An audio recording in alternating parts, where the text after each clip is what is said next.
कीसूटाण तालाब में मछली मारने को लेकर दो पक्ष हुए आमने सामने।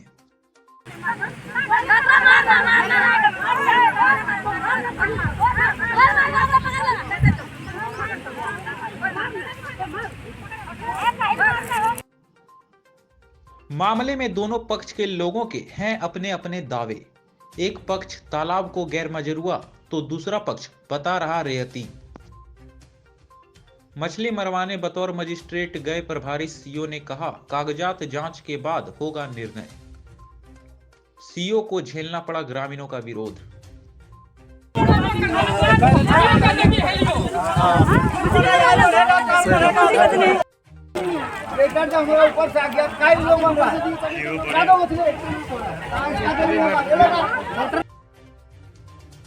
तीसरे थाना क्षेत्र अंतर्गत कीसूटाण और तेतरिया मौजा के विवादित जमीन पर स्थित एक तालाब में मछली मारने को लेकर शुक्रवार को दो पक्ष आमने सामने हो गए। मामले में दोनों पक्ष के लोगों के अपने अपने दावे हैं। एक पक्ष के रूप में कीसूटाण गांव के दर्जनों लोग तालाब में मछली मारने पर उतारू दिखे, वहीं दूसरा पक्ष इसे अपनी रेती जमीन होने का हवाला देकर मछली नहीं मारने देने पर अड़ा रहा। कीसूटाण स्थित तालाब के पास इसको लेकर मामला काफी गर्म रहा। बताया जाता है कि एसडीओ के आदेश पर मामले का समाधान करने गए बतौर मजिस्ट्रेट के रूप में तीसरी के प्रभारी सीओ दीपक कुमार को भी मछली नहीं मारे जाने के बाद ग्रामीणों के कोप भाजन का शिकार होना पड़ा। ग्रामीणों ने कई घंटे तक सीओ की गाड़ी को रोके रखा। हालांकि सीओ ऐसी किसी भी बात से इनकार करते हैं। बताया जाता है कि मछली मारने का सीओ द्वारा आदेश नहीं दिए जाने पर कीसूटाण के लोग खासा आक्रोशित थे। बताया जाता है कि कीसूटाण घंगरीकुरा रोड के उत्तरी साइड में एक तालाब है जो कीसूटाण और तेतरिया गांव के मौजा में पड़ता है। उक्त तालाब पर दो पक्षों के लोग अपना अपना दावा कर रहे हैं। नंदू नामक व्यक्ति उक्त तालाब की जमीन को अपनी रेती जमीन बता रहा है, तो कीसूटाण के लोग इसको गैर मजरूआ। मामला यहीं फंसा हुआ है। कीसूटाण तालाब को लेकर दो पक्षों के बीच में काफी दिनों से विवाद चल रहा है। इधर ग्रामीणों के लिखित आवेदन पर एसडीओ ने सीओ को मजिस्ट्रेट नियुक्त कर अपने नेतृत्व में प्लॉट नंबर 400 और 402 पर स्थित तालाब में मछली मरवाने का आदेश दिया था। सीओ पुलिस बल के साथ कीसूटाण गांव स्थित तालाब के पास इसी आदेश के आलोक में पहुंचे थे, जहां पर दोनों पक्ष के लोग पहले से मौजूद थे।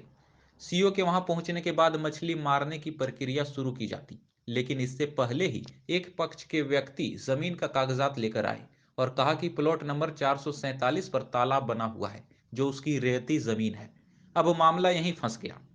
कागजातों की जांच के बाद मछली मारे जाने की बात कहकर सीओ वहां से जाने लगे, परंतु कुछ कदम बाद ही महिलाएं सड़क पर आ गई और महिलाओं ने सीओ की गाड़ी को रोक दिया। बताया जाता है कि लगभग 2 घंटे तक महिलाओं और पुरुष ग्रामीणों ने सीओ को रोके रखा, लेकिन फिर भी सीओ द्वारा आदेश नहीं दिया गया। इधर सीओ दीपक कुमार ने कहा कि प्लॉट नंबर 400 और 402 में मछली मारने का आदेश मिला है, परंतु तालाब का कुछ हिस्सा प्लॉट नंबर 447 में पड़ता है, जिस पर एक व्यक्ति द्वारा रेती जमीन होने का दावा किया जा रहा है। कागजातों की जांच के बाद ही उक्त तालाब में मछली मारने का आदेश दिया जाएगा। एकदम गाड़ी नहीं जाने दो, हम लोग सिर्फ मछली नाम सब चला दिन पर दिन खाली ये मंदिर बनता है, हम लोग को पता खाता नहीं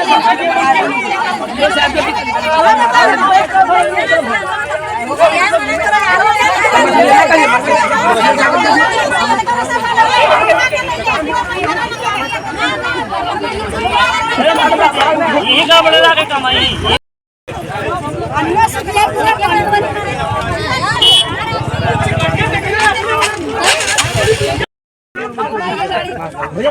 रोड है हो तो फिर परेशानी हो ये गाड़ी तो गाड़ी नहीं मारो तो गाड़ी चला तो जान मतलब रास्ता हो एक घंटा हमरा ऊपर से आ गया काई लोग मंगा क्या दो उठले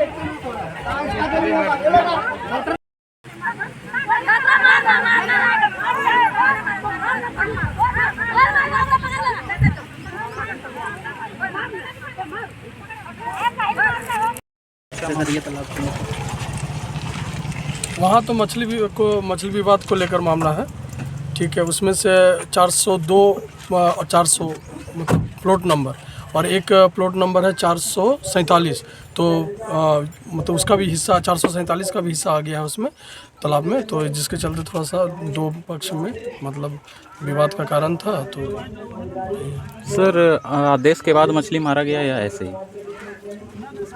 अब वहाँ पर अभी क्या हुआ वो मेरे संज्ञान में सर नहीं मरा गया। एक तरह से आपकी गाड़ी को रोका गया, एक तरह से आपको बंधक बनाने नहीं, टाइप वो का था, निबंधक इस ने पर क्या ग्रामीण कहेंगे? लोग का कहना था नए सीओ सर हैं इसलिए मिलना चाहते हैं।